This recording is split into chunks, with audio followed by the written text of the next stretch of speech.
All right. And we are live on 22 West Radio. And, today I'm filming another episode of my podcast, the Earth Incarnation podcast.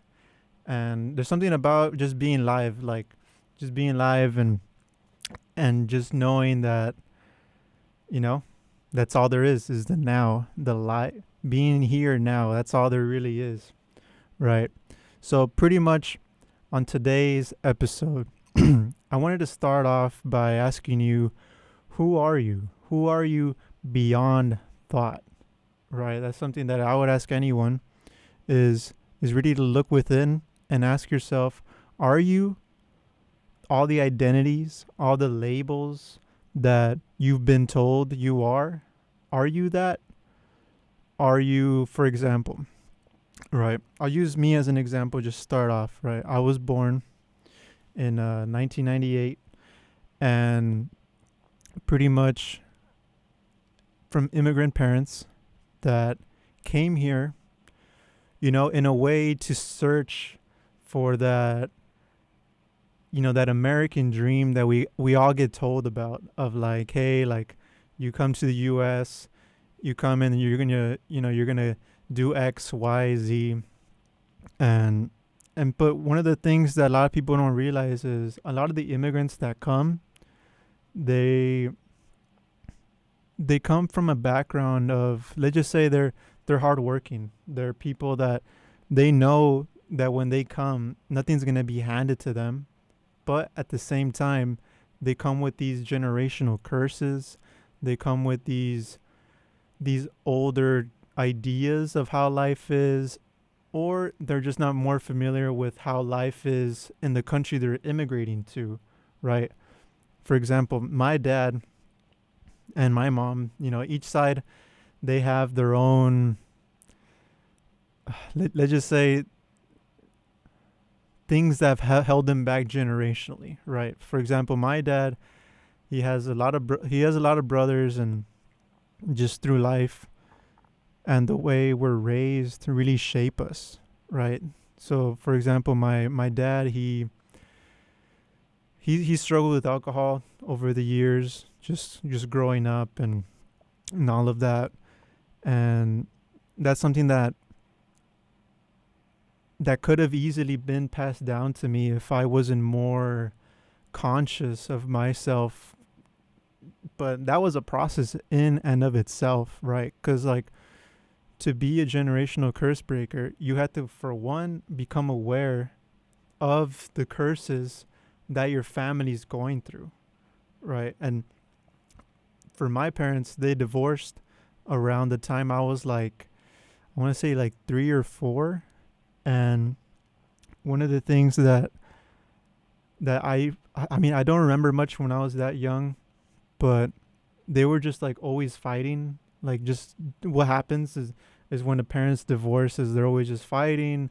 There's stuff that as a kid, I tried to become like a mediator, kind of like hey, get back together. But like at the same time, as a kid, you don't know what's going on. You just think of it like, oh, I don't want my parents to separate. Like, please, like, don't go. And but one of the things, like, as a kid, you don't realize is there's a reason that they're separating in the first place. Is that it's usually because one is the problem and the other is trying to solve it. But it on a relationship, it's always two people. It's two people that need to come together and see that, hey, do we want to get through this?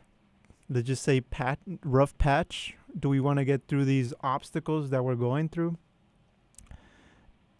And that's something that the parents themselves have to try to come to. Like, do we want to move forward and resolve what's going on in this relationship? Right. And well, skipping forward a little bit, they get divorced, and they're always, whenever they would even talk on the phone, it would just be fighting. It would just be like arguing. But that is what it is. And then from there, my mom remarries, but this time marries like an older white guy, And one of the things that ends up happening is she basically ends up in a similar situation, right? Instead of it being my dad, like a Mexican descent, like instead of it being him this time, my stepdad then becomes that, let's just say, person with their own traumas, their own stuff that they didn't deal with. And what ends up happening is my mom gets divorced again. But around this time, I'm probably like around 13. So I was like still in middle school. And one of the things that end up happening is that we had nowhere to go. Like, my parents were already immigrant parents, but then when two parents already divorced, and like they're already like in their own survival mode, but she was more like kind of like surviving because of my dad, and like because he had some job options at that time. So she just pretty much just ends up on her own. She meets my stepdad, and then what ends up happening is he like drinks, he would like cuss her out.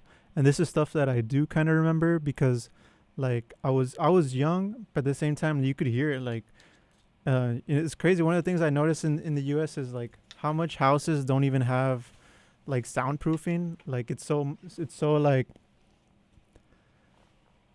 it's like you could hear full conversations beyond the walls. But I mean, that's a whole separate thing. I would just hear them arguing.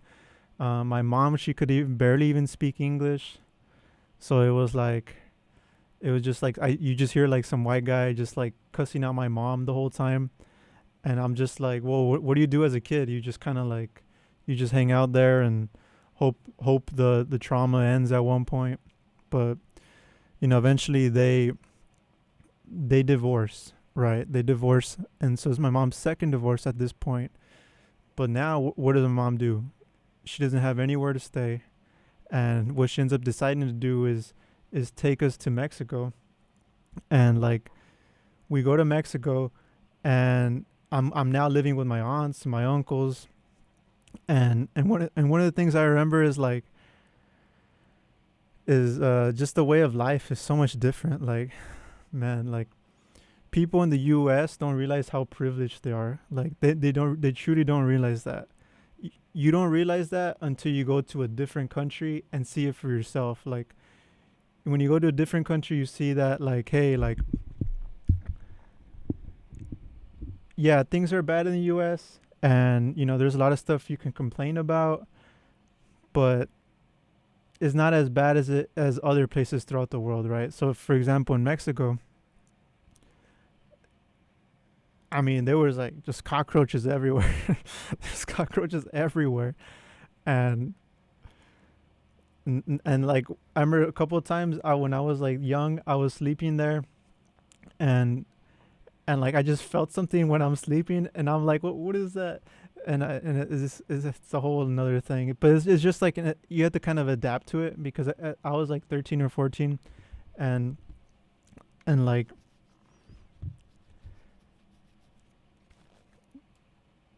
we had no choice. My mom got divorced, and then we started living there, and the reason I'm kind of even going into this is because I want to talk about healing that inner child, the inner child we all have inside. Because at the root of society, that's really what is really holding us back as a collective, is just healing that inner child and realizing that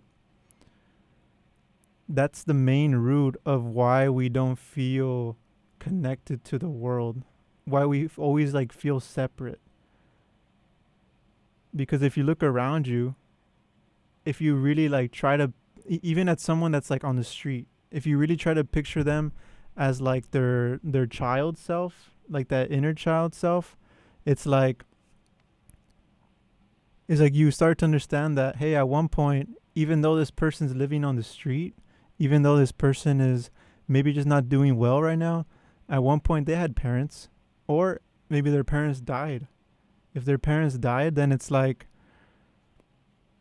then what were they supposed to do then? You know, like that was like their support system. And that's why it's like one of the things that you need to understand when it comes to like homeless people and just people that are in a tough spot right now is that they're just trying the best with the situation they're in. They're trying their best at like just managing life and getting out of that hole that they're stuck in.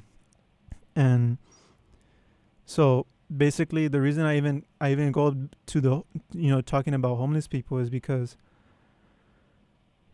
it's that inner child. It's healing that inner child, right? So I'll kind of go into example for myself. So around 13, 14, as I was saying, is I moved to Mexico because of just family stuff, right? My mom got divorced again, and we had nowhere to go. And then we go there, and then it's a whole nother life. But I mean, I won't go too much into detail because I basically spent a year there. I spent a year in Mexico, and I think it was like from 13, 14, maybe to like 15 years old. And like I look back and there is like some good memories, but it's like after that time there, it just changed me. It changed how I viewed myself. It changed how like I interacted with the world. Like I just felt so weird about myself. And you might be wondering why, but the reason why is because one of the things I didn't know, or didn't even fully understand is that basically I was groomed by my own cousin. So I mean, I'll let that sink in. But I was groomed by my own cousin, and I'll take a second to define what I mean by grooming. So you know, we hear about, you know, X person getting groomed. You know, it's very sad. Like honestly, what's going on in the U.S. Like, it's like children that are being abused. They're like, man, there's like missing children, but where do they go? Right? There's this whole underground system. This whole, it's too dark to really get into. But for me, it was like I was going through puberty, but I didn't really know I was going through puberty. Cause like no one sat down there to talk to me about, like neither my dad or my mom, they never sat down and said, hey, this is what's going to happen to you. This is what you're going to feel. Like, just keep that in mind. And like, no one really told me that. And one of the things I had to realize later on is that, yeah, you were groomed. And the only reason I really understood that is because of like therapy. So, but yeah, I mean, I'm kind of like sidetracking a lot, but pretty much what ended up happening was I had this older cousin, and like I assumed she had already gone through puberty, because like the only thing I would ask her now is like, what were you even thinking? Like, what were you thinking when, you know, when all the stuff ended up happening? But I mean, I like to think it wasn't like with bad intentions, but at the same time, like, I don't know for sure. You know, like, that's one thing that I would want to ask her. Like, what were you thinking when you groomed me? But I don't even know if she'll be able to really be honest with herself. Like, everyone's on their own healing journey. Like as I was talking about earlier, it's about healing that inner child, right? But what ended up happening was she had me, and like I was like a participant, but at the same time I didn't fully understand like what was going on. Like it was like it was like I was going along with it, but it was because of the internal feelings of like, oh yeah, I'm going through puberty too, and like it felt good, but at the same time you don't really understand what that feeling is. Like, you might think you do when you're going through puberty, but you really don't. Like, and one of the funny things too is like the fact that I was her cousin, but her parents would let us, like, I would sleep over, and they would let us like be in the same bed and like stay over, and it was like, but they're kids, so like they don't think that something would happen, but at the same time it was like it was just like hormones from, a preteen, and hormones from, like, she was like 3 years older. And pretty much after that experience, I went back to the US, and I really saw, like when I look back now, it's easier to understand of, like, all the stuff mentally that happens, because it's really like a lot of corruption within the mind. It's like you have this traumatic experience, but you don't know how to process it, right? You don't know how to process the fact that something that just happened is not normal. It's not something that's supposed to happen. So then I get back to the US, and I start going to, public school, and just throughout. But one of the things that I look back now is, like, how much you just try to keep people around you. You end up becoming like a people pleaser. And that's what kind of happened with me, is that as a people pleaser, you see it, or you think of it like, if I do whatever this person wants me to do, if I say, or if I'm interested in the same things, or you just try to be likable, right? But that doesn't mean you'll be authentically liked. And that's something that I didn't fully understand until much later on. And it's all part of the healing journey. It's like, at wherever point you are in that journey, you can't beat yourself up if you're not at the finish line. It's about progress at any point, right? So basically, skip forward to, I get out of high school, and I'm still in that state of, like, trying to keep people around, but at the same time, it's like, do you really ask yourself, do you really want people around you that don't even like you, that don't like you for you? And you have to really ask yourself that, because one of the things is, like, it goes down to that love for yourself, right? And if you don't have that, you're going to be searching for that love in the outer world, right? You're going to be searching for it through, what ends up happening is addictions, is you start searching it through maybe things you identify with. So I went through this whole phase of, like, just really becoming identified with politics, becoming identified with, like, my religion at the time. And that's one of the things too, is, like, after that experience, it was like I left my own religion. Like, I was this Christian, and, like, really, really dedicated, and like followed all the principles and all the commandments. And it was like, oh, well, like, if I follow everything, like, I'll be good. Like, but it's not. But as a kid, you don't understand, like, how weird even the whole what Christianity has become in the present tense, right? And I could take a second to expand on that. Is, like, Christianity itself has turned into basically putting you in an eternal state of fear. And if you ask me how that happened, the only thing I could really, like, describe to you is how much human involvement has taken a part in that, right? So it's like, for example, many have heard about this, but there was a time where priests were the only ones who had access to, Bibles, to scripture, to all of that, right? So what ended up happening is that they would become, like, the local translator. Like, people would go to them and then, like, ask them for forgiveness, or, they would say, like, oh, give us money in return and you'll be forgiven above, and all that kind of thing. And it was like, from there,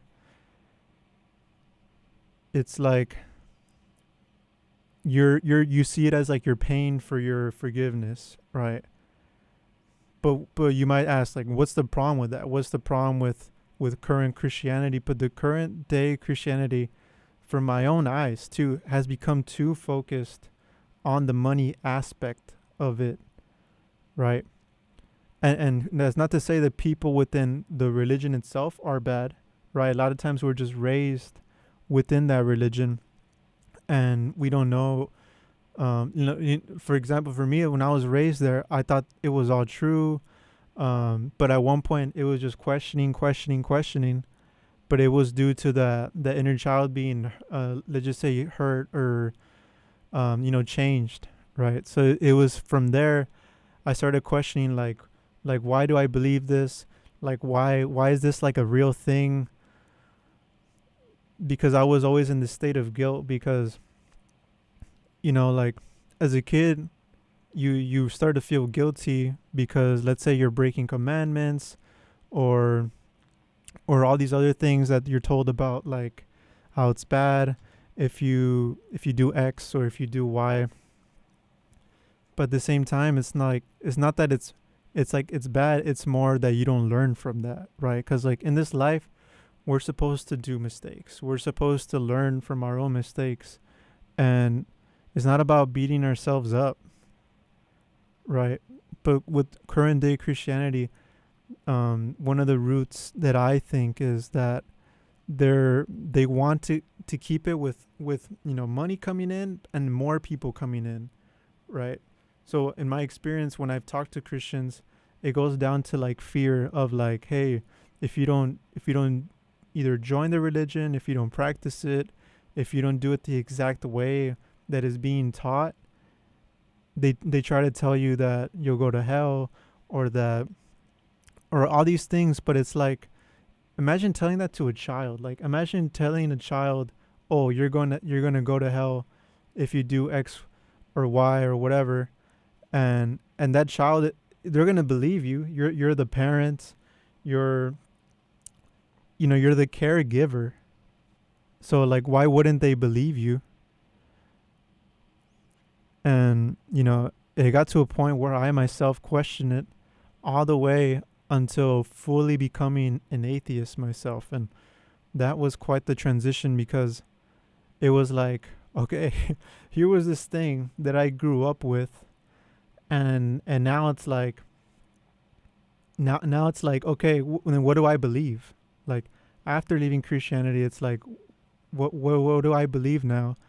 And it got to a point where, like, one of the things I remember doing is like I would listen to a lot of like Christian atheist debates, or like there's like a lot of those on YouTube, but like I would just hear both sides, right? Just like, and then I think from there that just started my journey of like, okay, well, there's this whole cancel culture, there's this whole like, oh, you can't say this, you can't say that, but really it's more of like, let's have that conversation, let's have that differing opinions, let's have the battle of ideas, so to speak, right?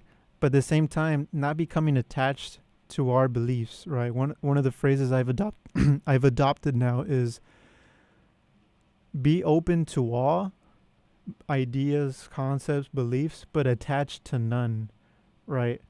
Because when we become attached to them, it becomes something we identify with. It becomes something that we think others are wrong, and because we're right. Like we goes down to that root of separateness, right? But we're really not all separate. We're all one. And that's something that I kind of just had to look into and research and all of that. And there's a lot of reasons for that, but it boils down to this, is that you are not your mind. You are not your body. You're simply the awareness that you're even here now, right? And like, so, but where I left off was, as an atheist, it was like I listened to all these debates and something I ended up becoming identified with. And what I've noticed with a lot of atheists now is they go down to just trying to prove all the religions wrong, trying to say it's all like a myth, saying it's all wrong. But it's even more than that. It's the fact that everyone has their own beliefs, but it's for their own reasons, right? So if you're born in like in the Middle East, it's most of the people there you'll find are either believe in the Islam, or in India it's Hinduism, and in China there's like the Tao, there's Buddhism and all of that. But it's all about our connection with that higher power, and we're all searching for that, because when we incarnate on earth, we forget. We forget, what was happening before this life. But that's all by design, because it's like if you go for a test, and like, let's say you have access to all the lectures, all the lectures that were available. You have the textbook right there. You have all the homeworks. So it's like you're not really taking the test. You're more like you're more so just using all the stuff you already have at your disposal, right? And maybe that's not the best analogy, but it's just me saying, like, look at this life as a learning, time, right? And the way I came to that was from being an atheist. It went down to, like, okay, how do I heal, right? How do I heal my inner child? So one things I went to is therapy, and therapy itself, I wouldn't say it's like this, like, it's not good or bad. There's definitely benefits to therapy, just the fact to have someone to talk to, have someone to process what events happen in your life, but it's not the end all be all, right? And just on that note, there's something that I recently watched, the Sopranos, and, like, an interesting thing that happened was that Tony has been going to therapy for, like, years, and by the end of the show, you kind of see that therapy itself is not going to fix a mobster. Right? And I think that's one of the points of the show too. Just by the end, they kind of, like, they leave you on that note, like, yeah, he's been going to therapy for all these years, but he's still the same, like a mob boss, right? And he's still in that life. So, like, if you don't get yourself out of that situation, you're gonna stay in that. But anyway, it was going to therapy. It was understanding the trauma itself, and then from there, it's like, how do I deal with it, right? And I remember at the time I was, like, this big atheist. So then I had requested a non-religious type therapist, and overall, like, I'm sure he tried. I question how much effort, but at the same time, it's about your own, like, healing. So it's not on me to put on him, right? I'm sure he was trying his best in his own way. But then after therapy, I did feel like I was getting better. But at the same time, one of the things you need to understand, it's like, it's about mastering all the bodies of yourself, right? We think it's just this physical body, but if you think about it, there's the emotional body, there's the mental body, physical body, and then think of there's an energetic body, right? The energy that's basically supplying you with the consciousness that you have now. That body itself is an eternal part of you, right? Because, like, we think of death as this end for us, right? But in reality, it's how do I describe this? Think of it like this: when this physical body dies, that doesn't mean that you die. That just means that the body you were using to interact within this physical world on Earth is no longer usable for your consciousness. Is no longer usable to stay here, right? So it's like, and I'll explain a little bit more. But so when you think of loved ones that have passed, they're not gone. They really aren't. It might feel like you can't see them anymore, but energy itself can't be destroyed, right? Their consciousness lives up there in the higher dimensions that we just can't see, right? Because we're in a human body. We're in this human vessel that frankly is not us, but we're taught that it is. And I think that's one of the reasons why, is to keep us all separated from each other, to keep us all identified with, oh, this person's this color, this person believes that, so they're evil, they're different from us. It's just to keep us in separation. That's why we have wars. That's why we've had them forever. So, but one of the reasons I even started this podcast is like, I'm just doing my part. I know I'm one guy, but just doing my part to kind of spread the good word is that you're not your mind, you're not your body, you're that soul, you're that spirit, but currently incarnated as a human to have your own learning experience. And that's one of the things that I myself never wanted to believe. I never wanted to believe in in a creator, in a God. So I understand if there's anyone that doesn't, right? But for me, it got to a point where my identity, my egoic self, the who I thought I was at a point where it was about to get destroyed, right? Because after my grooming, I never accepted it. I never accepted that it happened. I never accepted how much it changed me. So it got to a point where like I didn't feel like I didn't want anyone to know. So for me, it was like, okay, if someone knew about this, then they'll judge me. They'll let's say make fun of me, and it was all this in my head, right? And unconsciousness itself is basically being identified with the thoughts in your head, right? But even more than that, there's this concept of deep unconsciousness.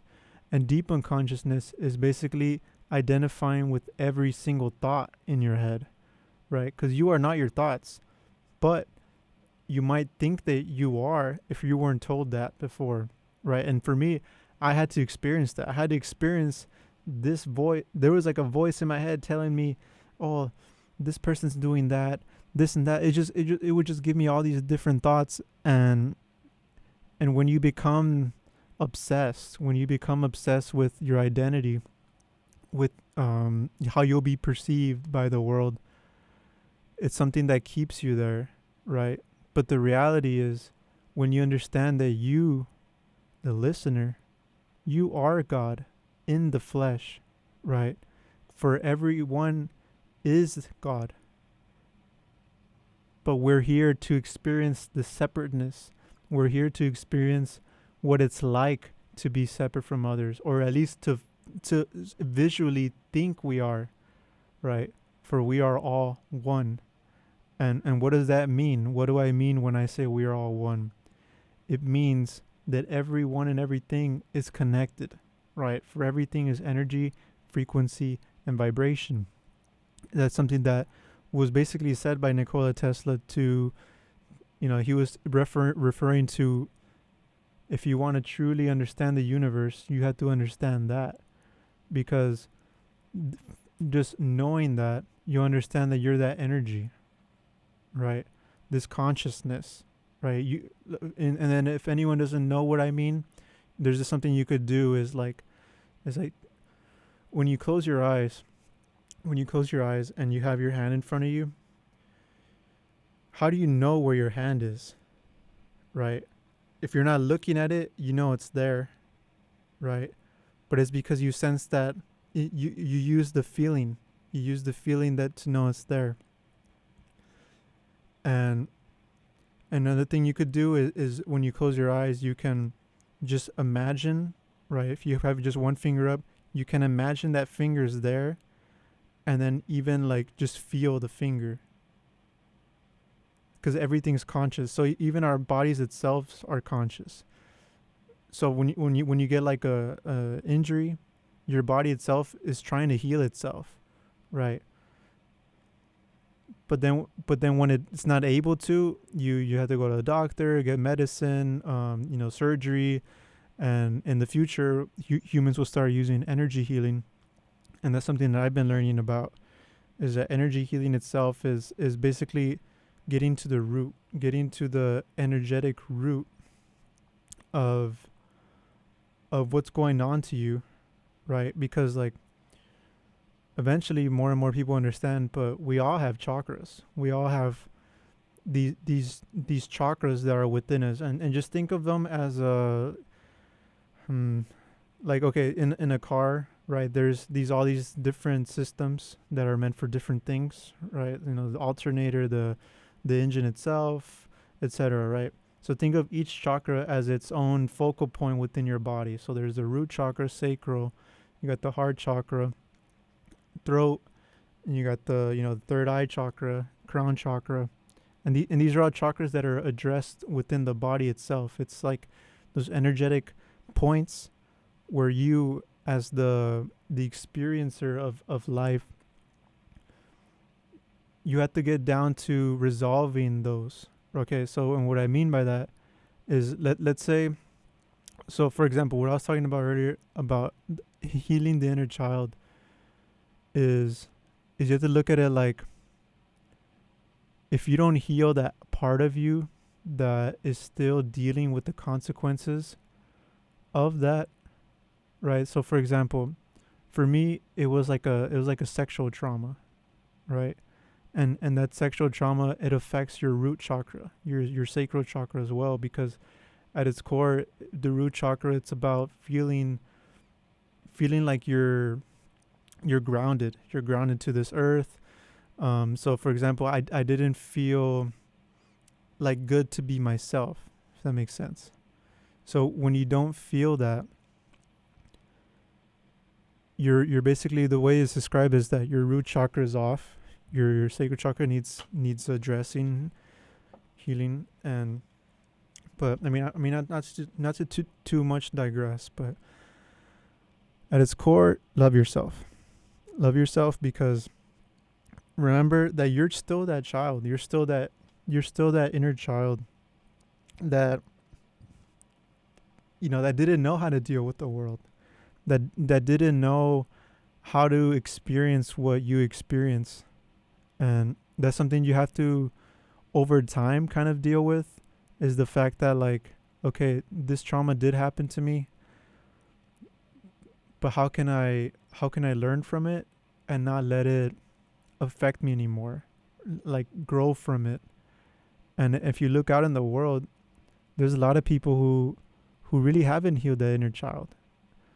They, for example, let's say sadly this happens, sadly, you know, people, pedophiles,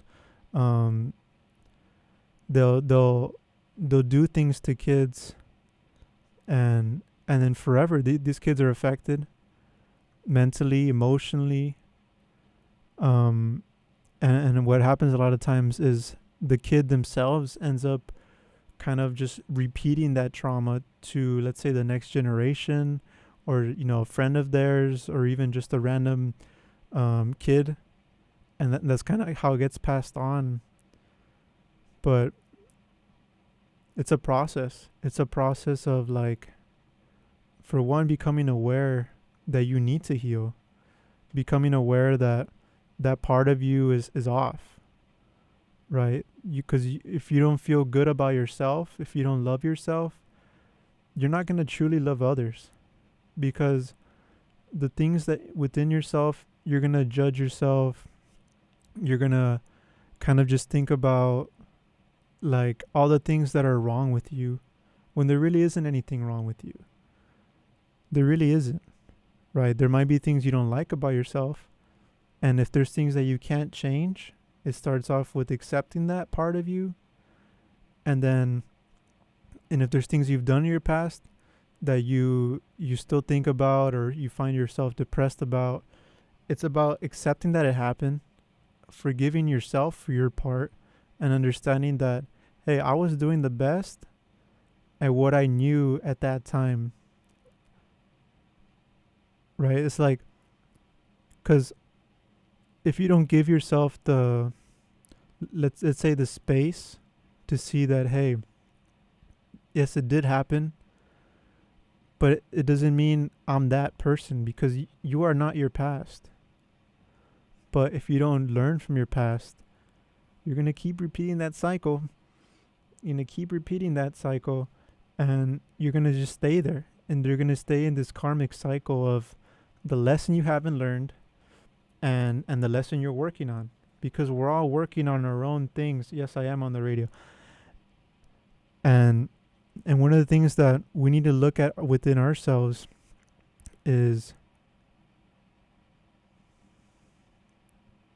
simply love yourself, right? And that'll probably be the title of this episode. But loving yourself to the point where you can see that you're not separate. You're not separate from others. You know, when you look around, when you go out into the world, humans themselves come in a variety of colors. They come in a variety of beliefs, a variety of backgrounds. But at their core, they're human beings, right? We all share one of the things that I've seen visually is like we all have that same anatomy, right? The same anatomy, same type of brain. Some people have certain blood type, others have a different blood type. But I mean, at its core, we're all human beings sharing this human experience together, because quite the experience it is. And Earth itself, it's on a great path of awakening. And the way I would define awakening is realizing who you really are, right? And that gets pretty overused, but if you look at the movie The Matrix, right? That movie itself, I've heard people, refer to it, and it's about, exiting the Matrix and all that. But the movie itself, if you look at it from a spiritual lens, you see that Neo really finds out how powerful he is by realizing that he himself is the creator, right?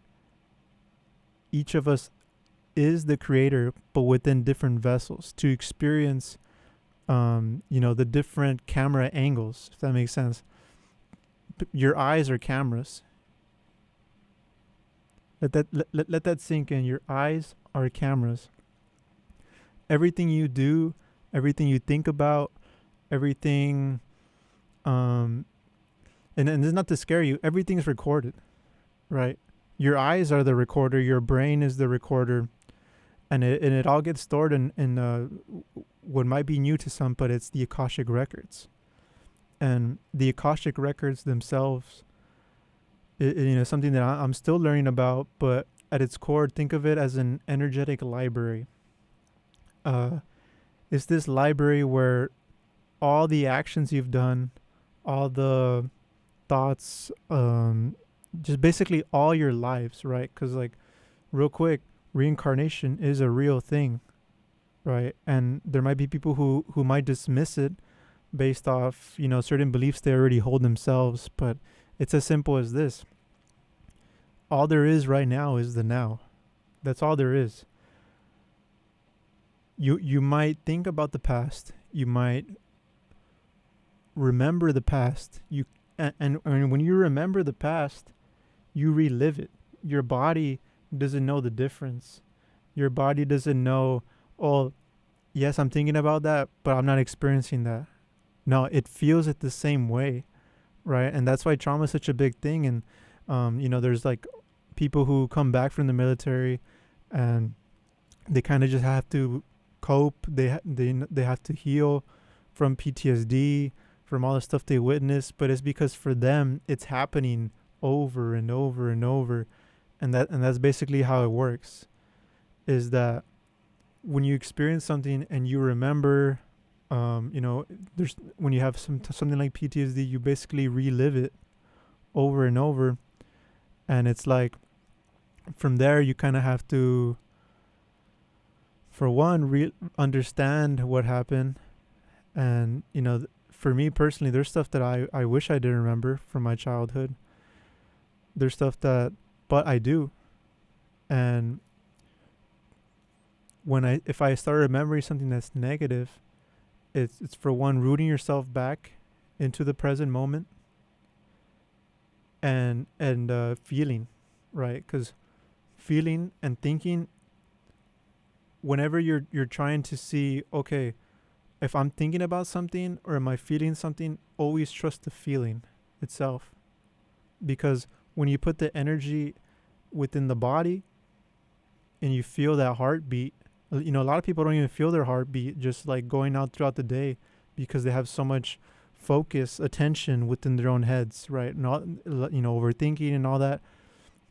When you're always overthinking, you have all your attention there, all your awareness there. So that's why you might feel, more tired. You might feel like just like stressed and all that. But I'm kind of going all over the place on this episode, but healing the inner child, how do you do it? And it, I kind of laid it out throughout, but it's accept the past, forgive yourself for your part, love yourself, and love others, because you might think they're separate from you, but they're not. We're all one. So when you have that true love for yourself, you can truly love others, right?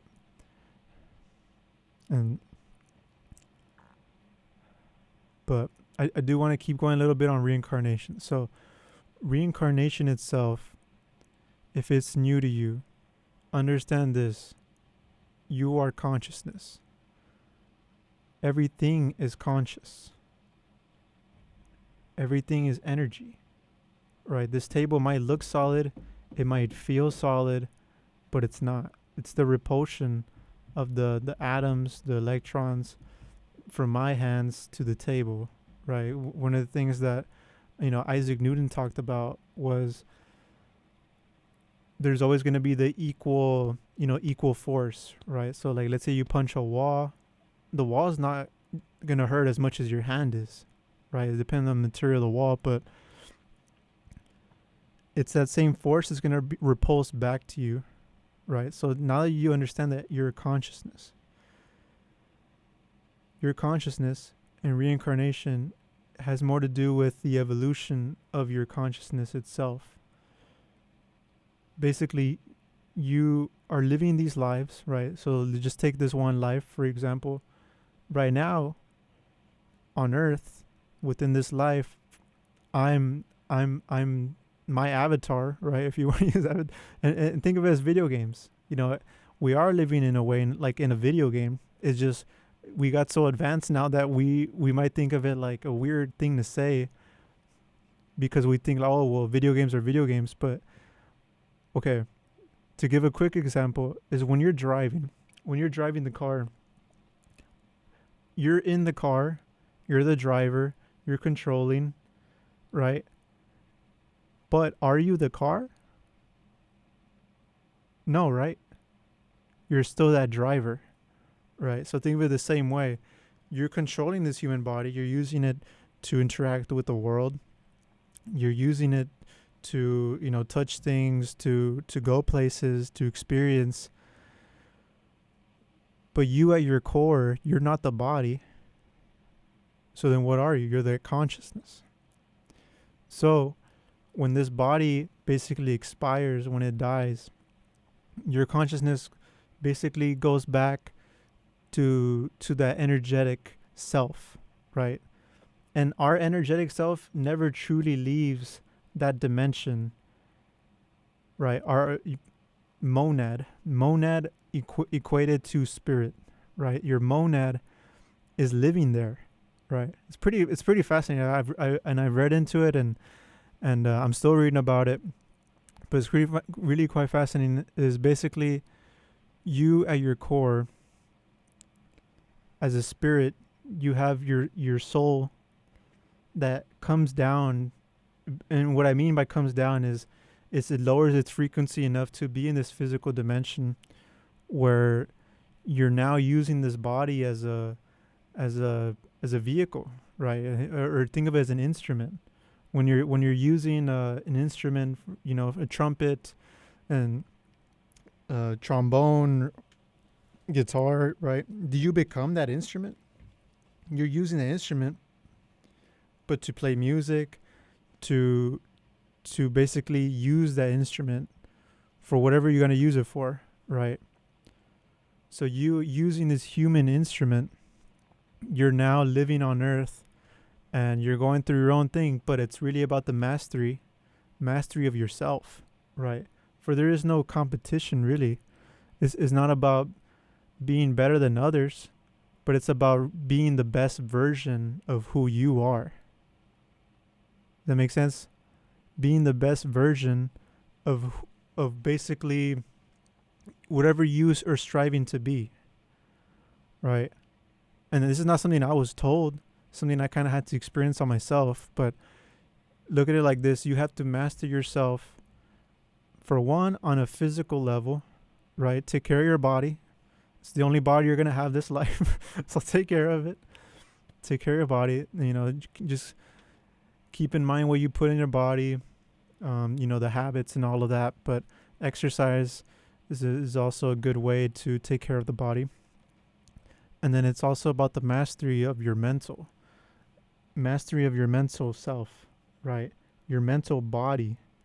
Because we as humans aren't taught this in school, but your thoughts, they're actual things, right? There's this famous quote, "Thoughts are things," by Edgar Cayce. And what does that mean? Thoughts are things. Well, everything starts with a thought, right? I'm using this microphone here. I'm using the computer. Everything here started with a thought, right? Someone had to think, oh, I want to create this, right? Then had to kind of start on that path of how to make that into fruition. And then from there, it materializes after this person brings it down into the physical, right? So everything you think, everything that others think, it's all going on within this separate world of like, where only these thoughts are let's say visible, right? Because you can't see what someone's thinking, but they are actual things, right? And I'll give an example because this is a real thing. Let's say you're around someone that just is always in negativity, right? You know, some might call them, you know, low vibration. Some might call them unconscious, right? So you're around this person, but you feel it. You feel if they're having negative thoughts, if they're having, you know, this negative experience, that when you're around them, you could be possibly dragged down into that state. You get dragged down to, let's just say, their vibration by being around them, by identifying with them. But all their thoughts that are going on, they're things that could harm you energetically, right? And I could elaborate on that. But basically, these thoughts, you need to become more aware and realize, for one, you are not your thoughts, right? And that's something I already said. You are not your thoughts. And not identifying with them. Because understand that the mind itself, look at it as a tool, right? When you go to, buy a tool that you need to fix something, right? You use the hammer. Humans themselves have evolved to use tools to just become, to survive, right? So the brain itself, the mind, is a survival tool. It's this tool that has gotten us to some might call it advanced, some might call it there's theories that humans were more advanced back then, but I won't get into that. But it got us to a point where we're able to use these tools to just survive, right? But and that's because of the mind. It's because we're able to think, we're able to resolve problems, to analyze, and that's something that separates us in a way from animals who still operate more on instinct, and they do feel as we do, but they themselves aren't going around and thinking about how to solve problems and all of that, but in a way that helps them because they're able to be more centered and be in the now. Like one thing I kind of joke about is like how my cat is like a spiritual teacher, because it's like she's always present. This is just, it's like you think she's worrying about tomorrow. You think she's depressed about the past, about maybe a rat that got away, and how horrible of a hunter she is. It's like, no, like animals themselves, they root themselves to what's going on around them, around now. I mean, but not to digress too much on that. So basically, it's mastery of your physical body. You could do that by exercising. You could do that by eating, trying to eat better, right? Eating, and it's hard to do that in the U.S. because all these chemicals are put in in probably the majority of products you could even buy in grocery stores. So that's a whole separate thing. So, farmers markets are a good spot for vegetables and all of that. And then it's mastery of your mental body. And what does that mean, mastery of your mental body? For one, it's understanding that once you become the observer, once you become the awareness itself, you see that, okay, thoughts might come in and you might relive the past, but you don't have to stay there, right? And that's what happens with a lot of people when they get depressed, is like they stay in the past. They relive the past over and over. Where I was talking about PTSD. And then from there, your emotional body, right? Because that's a body itself. Is, are you in control of your emotions, right? And the way you know that if you are or not is if you're very reactive. If you're always reacting to what's happening in your life, you're not in control of your emotions, right? And I'm speaking from experience, because there was a time where anything could trigger me, really, like, and I had people around me that would kind of notice that, and they'll say certain things to trigger you, and people, that's what they like to do sometimes when they, because like, but if you're easily triggered, and one thing to keep in mind is, if you're easily triggered, you're easily controlled, you're easily manipulated, and you don't want to be that. You want to be basically in control of yourself, right? Because you can't be in control of others, but you can be in control of yourself. And that's what it boils down to, is mastery of yourself, right? So I talked about the physical body, is mastering your physical body, mastering your mental body. Are you able to become the observer? Are you able to not identify with the thoughts in your head? Because you are not your thoughts, all right? It's something you need to get down to your root. You're not your thoughts. Become the observer. Become in control of your emotions. And how do you do that? How do you become in control of emotions? Understanding your triggers, and not letting others trigger you, right? Okay, and that's something that I could get more in depth about, is like is becoming aware of what you're feeling, what you're thinking when someone tries to do that. Right. So let me see if I could think of a quick example. So there was a time where, for myself, I became very political, very political, and one of the things that I remember is like, there's this politician you root for, or these concepts, these ideas that you root for. So someone might say, I'm a Democrat or Republican. And at the time, I was a libertarian. I was a libertarian. And now all I would say is, like, let's just do the best for humanity. All right. I wouldn't give myself a label. But I was a libertarian. And I remember having this, it was like a discussion, but it turned into a debate with this another guy. He was a socialist. And, just going back and forth. But when I reflect on that time, is like I kept getting emotional. I kept getting like just triggered. Like, he would get triggered too. He would like either yell.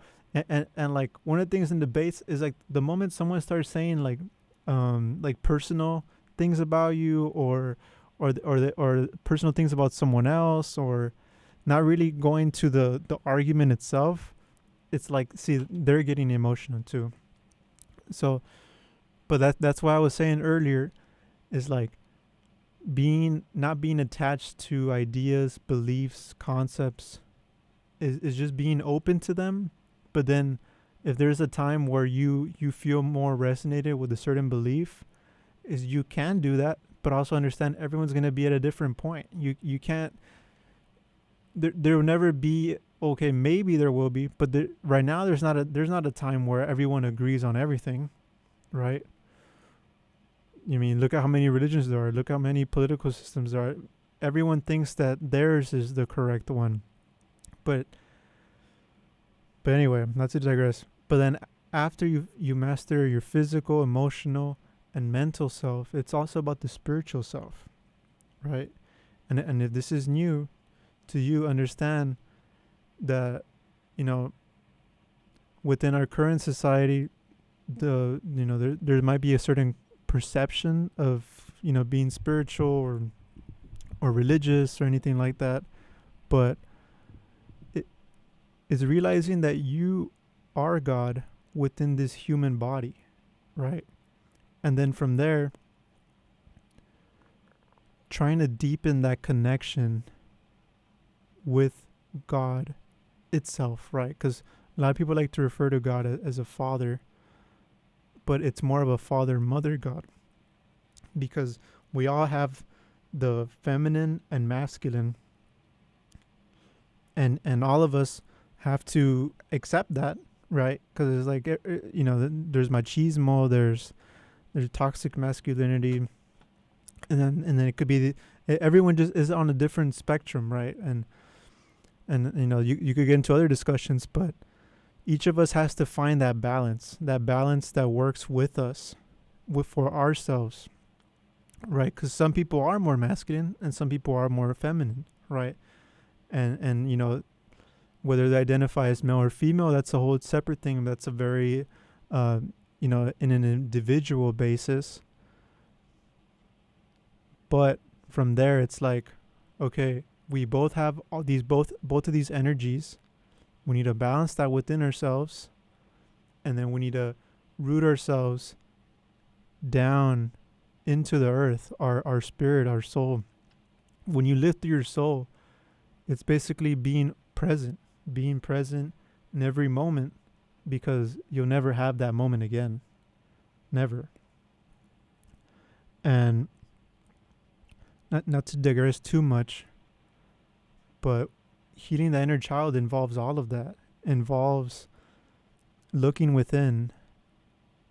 There's this phrase of the dark night of the soul, and really what that is uncovering or peeling back all those layers, all that trauma that's happened to you. And the dark night of the soul is realizing that you are much more than that. You are more than your past, than all the things you've experienced, and rooting yourselves back into a loving in a loving frequency, loving state, right? And you might have problems with other people, you might have conflicts with other people, but you need to root it back down to your love for yourself. Because no matter what happens in your life, no matter if someone leaves you, if a friend isn't your friend anymore, is loving yourself and forgiving, right? Because we can hold on to these things. We can hold on to the past. We can hold on to the people that hurt us. But if you have that always on your mind, it's going to leave a toll on you, and it's only really affecting you, right? And once you forgive your past, yourself, and all the people, you find that inner peace. And who wouldn't want the inner peace, right? Do you always want to be feeling all these things from the past? You don't. You really don't. Because it doesn't do you any good to hold on to it and keep you down in there, right? So at its core, love yourself. And I think that's a good way to maybe end it. But yeah, I appreciate anyone who listened.